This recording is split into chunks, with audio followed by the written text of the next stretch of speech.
Welcome back for match number 2. Starting off the traditional way of me losing the die roll. My opponent keeps his 7. This hand's not super great, so I'm going to get rid of it. That hand was reasonable because you had double cantrip, but I'd rather the Piff be a gifts, so I'm just going to try to send it back and see what I can do with another hand. This hand's not amazing, but with a scry, it'll be better than any 5. I'm going to ship that to the bottom, because while I will eventually want a third land, I do not particularly need a third land right now. As soon as he goes Inspiring Vantage, I'm pretty sure I've lost this game. Then he goes Lava Spike, and I'm basically 100% sure I've lost this match. Burn's a really hard matchup, but you gotta try, right? So here I cast Serum Visions and I see Steam Vents Gifts Ungiven. I'm gonna push both the Steam Vents and the Gifts Ungiven, but I drew a Gifts, which is also really good. That means that I can potentially get a turn 3 set up here with the Manamorphose. Here he goes Bloodstained Mire, Monastery Switch Spear, and Spike me, hit me down at 12. And I'm under a pretty quick clock. I draw a Spire Bluff Canal. I'm going to opt. I see another opt. I'll keep that opt. Cast the opt. I'll keep this ritual too, because it's exactly what I'm starting to look for. Now all I really need is a bear at this point, and I should be good enough to probably kill next turn. He's going to bolt me, put me down to 7 here. Suspend a Riftbolt, I believe? No, it just passes.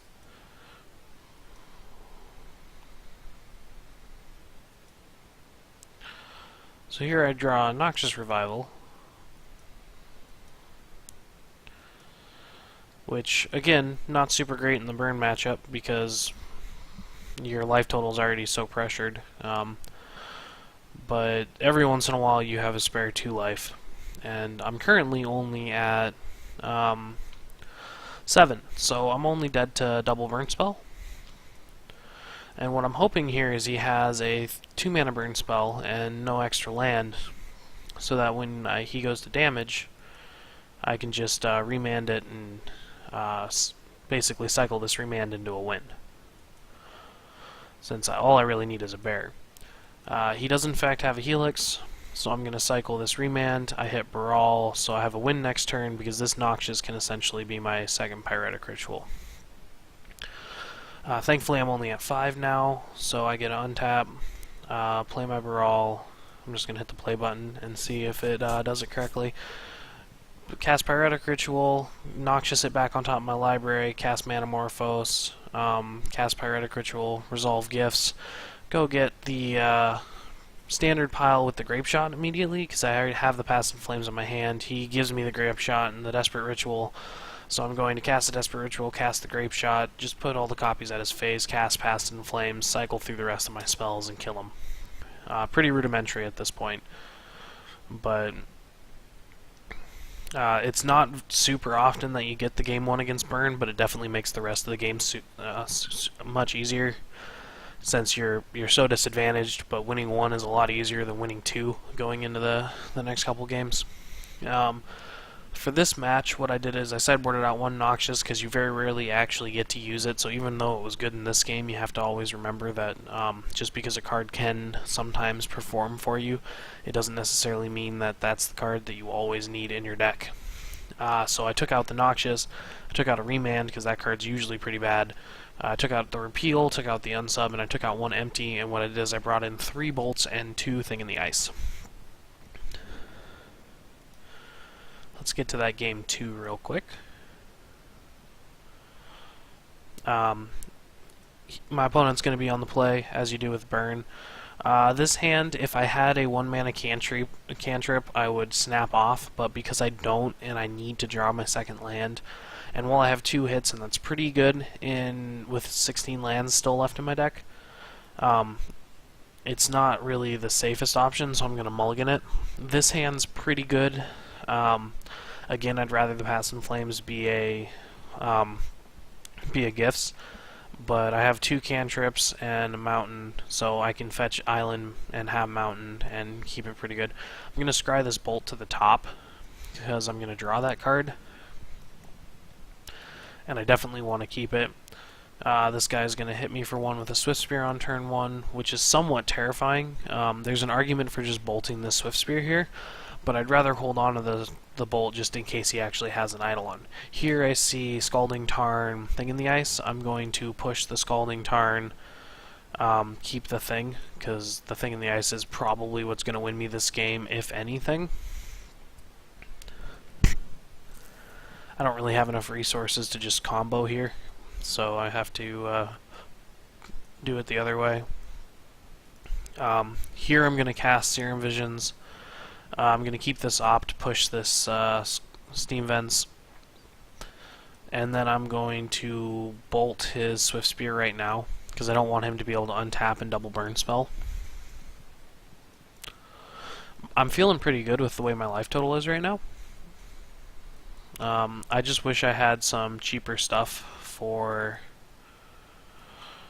this Thing in the Ice once I resolve it.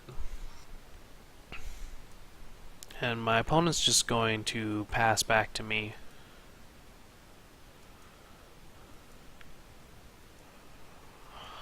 So I'm just going to play this Thing in the Ice and pass the turn to him. And hope I can hit enough cheap spells to just flip it and start going to town with this 3-turn clock.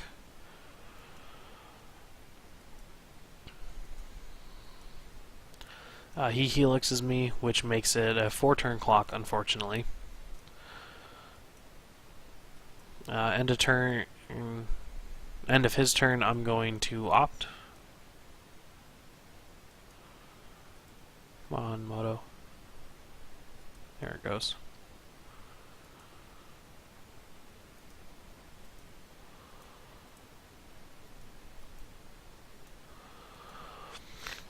I'm going to keep this Serum Visions because all I want is cheap cantrips at this point. I'm going to cast the Serum Visions. And I see a Flooded Strand and an opt. I'm going to push the Flooded Strand, which I probably should have kept the Flooded Strand, honestly, and keep the opt, or bottom the opt, because I can't actually cast it without cracking the fetch, but that, I think, was a mistake. I probably just wanted the cheap spells just to get this thing flipped pretty soon. I couldn't flip it this turn using those spells without burning a ritual, but burning the ritual might have been worth it. Here I'm going to bottom the thing, and or I'm going to top the thing because it's a blocker for any haste creatures after this one flips, and I'm going to keep the opt as well because it'll flip this one and then allow me to play the thing next turn. End of turn, I think he cracks me. Yeah. So I'm at 8, so I'm pretty close to dead. Here he plays a land and casts Searing Blaze on my thing, which doesn't kill it, but it does deal me 3, which is one of the kind of risky things about bringing in creatures in this matchup, is because they do want to keep the Searing Blazes because your bears are such big threats. But Thing in the Ice also gains you a ton of life just by blocking. Gains you anywhere between 4 to 5 life on average. Here I'm going to flip the thing over. I'm going to opt, I don't know why I bottomed the thing, I should have kept it. Play an Electromancer. And then I'm basically set up to kill him next turn. But he's going to fetch Searing Blaze and then bolt me for lethal. So it didn't really matter what I played there. I was dead next turn. There's an argument for not playing the Electromancer, but I think I should have kept the thing in general, and just gone with it that way. But drew kind of light. He drew pretty well on to game 3. Burn's a rough matchup. I feel like I played that one a little loose. I do get to be on the play for game 3, which is a really good sign since we get to kill him real quickly. I do keep this hand because this hand is just a couple cards away from perfect, and we've got these pair of ops. Here I'm going to pass so I can get an idea what his turn 1 is. I opted in response to the Goblin Guide because I'm going to probably be drawing the card anyways. And if I don't want it, I'm going to push it, and I don't really need the Goblin Guide to look at the card for me. I'm going to keep this Sleight of Hand just because it's another cantrip, and I should have enough time to do that. He ends up hitting an island for me. Here, I'm going to cast Sleight of Hand, pick up this Grape Shot, because it's a removal spell if I need it to be, and then cast this other Opt. We're going to bottom the land and draw a different land. So this turn he's going to attack me again.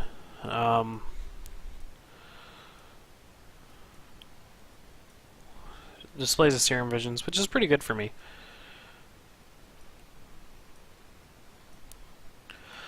Because my hand's just a couple pieces short of being able to kill him next turn. The Serum Visions won't particularly help with that, but it could. Here I'm going to fetch Basic Mountain. Play the Electromancer, cast the Serum Visions. In response, he's going to Searing Blaze my Electromancer.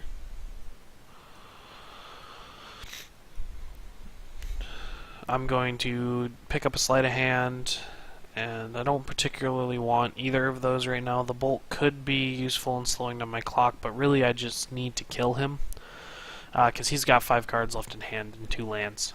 So I'm going to, like, I'm on the play, but he's going to, unless he's flooding out, all those are burn spells, which actually matter. He's going to play a second Goblin Guide here. He's going to reveal multiple Baral, well, the same Baral twice. And he's leaving up Inspiring Vantage Arid Mesa, which feels like another Searing Blaze. But at this point, with the second Baral, I'm just going to play into it. And here I probably should have just cast the Grape Shot. But instead I cast the Sleight of Hand. And in response, he Searing Blaze the Baral. So now I'm actually at 4, or I'm at 5 with 4 damage on the other side of the board. There is a Past in Flames there, but that's not really what I'm looking for in a Spirebluff Canal. But I'm going to take the Past in Flames, because beggars can't be choosers at this point. I am at 5. He's going to attack me, show a Desperate Ritual, which is basically what I need to win this game, but he has a Lightning Bolt to finish it off. If I'd cast the Grape Shot first, which was probably the correct play, I would have been able to kill a single Goblin Guide there, and then still have died on his next turn. But Burn's a rough matchup. Not a whole lot you can do about it. But I do think I made some mistakes, and those are the very small percentages that people need to play to. And you have to understand, like, every little piece of these matchups in order to win the most of them. I've sat down in a lot of tournaments and had my round 1 or at some point sit down and play against Burn, and almost every time I sit there and it's like, this is the worst matchup ever. But the important thing is you can't tilt off the planet. You still have to play the match Magic, and then once you actually fight through it, every once in a while you'll get there. You're playing to the 30% on like a 70-30 game or lower, but when you hit those 30% and all the rest of your matches are 90-10s in your favor, it's worth knowing at least how to play the matchup, even if it is unwinnable. Yeah, so that was Burn. Burn did Burn things. I'll see you guys for Game 3. Or Match 3. Match 3 is kind of a weird one. So hopefully you'll look forward to it.